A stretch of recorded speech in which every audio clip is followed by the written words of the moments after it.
Hi, I'm Keo. I have the fear of never being anything and never amounting to anything that I'm actually trying to, because the fear of not succeeding and being the best at it first time is alarming and holds me back. Okay, so I have a lot of interest in everything that I like to do. I like to draw, I like to paint, I like to write, I like to do the little makeup looks. If you see my TikTok, those type of makeup looks. I like to talk, I like to be silly, I like to do a lot of shit. But in a lot of those things, if I'm not the best and I've already like had it fed into my head that if I'm not the best, then I like shouldn't be doing it at all, or if I'm not like making profit off of it, I shouldn't do it at all. I will give up. I will give up 100%. Drawing, every time I showed my mom my drawing, she'd be like, oh, but are you making money off of it though? If you're not, what's the point? And I ended up quitting art. I haven't drawn for real in months, maybe a year now. And I love drawing. It's just, it gets frustrating, especially when when I'm so used to comparing myself to other people. Not doing that, especially in things I like to do, is hard for me, because it's like, okay, well, I'm not like this person, so obviously I'm not good enough. Oh, everybody loves this person, they're like praising their art, but nobody's really saying anything about my art. Why aren't they and it's not the other person's fault, it's my fault, because I have insecurity issues and just don't think highly of myself in anything I do. So I have the fear of never being anything. I have the fear that in my chosen field, I am a psychology major, I have the fear that in my chosen field, I'm not going to be a good psychiatrist. I mean, not psychologist, counselor, therapist, one of those things. And I've been struggling with whether or not I want to do adult therapy or child therapy. I work very well with kids, and I'm gaining more patience with them as I work at a daycare right now. So I want to do that. I feel like if we have more therapy for kids, maybe kids won't grow up to be emotionally unavailable and negligible adults. But this whole summer, a lot of my family's been like, oh, you have to toughen up. Oh, you have to stand up to your mom. Oh, you have to, stop being so soft-spoken. You have to stop, getting so hurt personally and this and da. And a lot of them are saying you can't go into your field being the way you are, which on one side is true. And yeah, I do need to toughen up. And yes, I need to be able to actually, not be rude, but go back against parents, like thinking that they know better about their child, even though like you may know better than your child, but also your child has these psychological issues that we need to address before it becomes worse. Let's go ahead and get that, right? But I can do that. It's just they don't believe in me, and they don't believe me when I tell them I can do these things. It's also because when I come home, I switch into what I would call hometown me, where, my soft-spoken and shy tendencies and like personality kind of shows through more when I'm home, just because when I've been at home, I am more shy and soft-spoken, but when I'm at school, I'm more outspoken and more sociable and everything like that, and when I'm with my friends. So that also is why, because I am very like soft-spoken, and I do kind of like shrink myself down when I come home and I'm around family. So yeah. And not having that belief in me causes me to not have that belief in myself. And honestly, I should believe in myself first, but it's kind of hard. Hold on. It's just kind of hard when I've never really believed in myself since probably 6th, 7th grade. Comparison is the thief of joy. We shouldn't compare. But after being used to being compared, I do compare.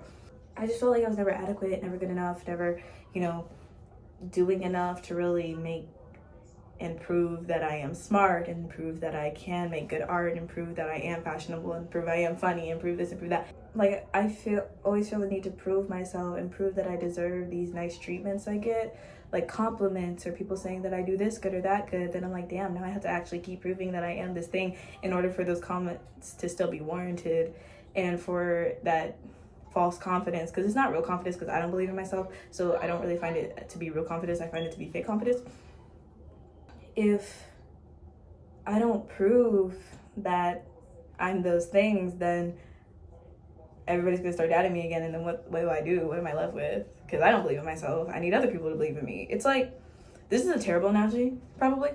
It's like Tinkerbell, kind of, where like they had to believe in her in order for her to get her magic or whatever. I don't actually know the power of Tinkerbell, so don't at me. Please don't, like, you can tell me the story of Tinkerbell, but please don't be rude about it, because I will fight you in the comments. I was one of those people on TikTok back in 2020 fighting with people in the comments. I still kind of do it. I don't do it as much anymore because I've learned to just block people. But yeah, it's hard not to compare and contrast, and I still do that now, and I'm getting better at it. I try to switch my thoughts and like redirect them into positivity, or at least something more neutral, something more kind. Not always the, oh, I'm such an idiot, I can't do this. More like a, hey, I made a mistake and it's okay, let's just learn for next time, let's do this, do that. It doesn't have to be anything like super positive, like I've never made a mistake a day in my life and I am so this and that and that. It doesn't have to be cocky, it doesn't have to be over the top, it just has to be a redirection, like you're going this way, let's, or even just, you know. But I do that. I try to reassure myself that like I'm not an imposter, and that the things that like I believe I am are the things I am, and the things that like feel like me but aren't me, I am able to work through those and get them out. Also reassuring myself and make sure I know that like I deserve nice things, and I'm allowed to try again, and I, can achieve whatever I put my mind to as long as I kind of discipline myself to do it, and that I deserve to have the chance to go into whatever I want, like modeling, for example. I want to be a model, and I don't know, sometimes I get like in my head about being good enough to be a model or whatever because of shit, but like it's okay because I can't, and you should remind yourself of that too, because you deserve to, have nice things and be happy and believe in yourself. And yeah, okay, back to other gear. I also I'm gonna make a video about this, but I guess I'll just put it in here. Dealing with the version of me that I created for college, like physically, versus the version of me that my family has in their head, and then somewhere in the middle is actually me. So it's like college me based on my family's, perceptions, and then it right here is me. And I think about that a lot, and I think about like, in terms of, let's say my identity, right? In terms of my identity, I'm like, oh, well, do I, am I actually non-binary? Because I don't really mind my dead name anymore. Like, I don't like hiss at it when it's called, and I don't mind it being known by people. I mean, like, I care. Like, I don't tell people my dead name, but like, if they find it out, I'm not like, oh no, they're gonna find me out. I'm gonna think I'm an imposter because I go by a different name. Like, I don't really give a fuck anymore. Or like, am I actually non-binary because I don't mind dressing girly? That also comes from like weird gender rules and shit that people have made up, and how like non-binary people like have a certain look to them, and they really don't, but a lot of people say they do. And a lot of non-binary representation is like skinny, white, all straight hair, and I am none of those things. Be androgynous, things like that. I don't feel like I'm androgynous, honestly. Like I mean, I can be, I guess, but like, I don't know. But yeah, I have the fear of never measuring up, and I constantly feel the need to prove myself in order to make sure that everybody believes that I'm those things, because I don't believe I'm those things. And if somebody else believes I'm those things, then I may believe it too. But I am working on it, and working on believing in myself first before anybody else does, because at the end of the day, I have me. I do have all my amazing friends and loved ones, but at the end of the day, I have me, and I need to believe in myself first before I do go and like try to garner the belief of other people. It's just, yeah. So again, I'm Keon. I have the fear of never being anything.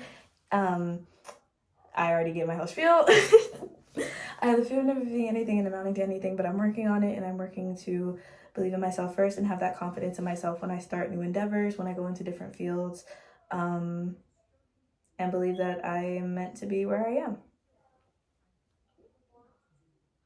Also, surprise! I joined the modeling club.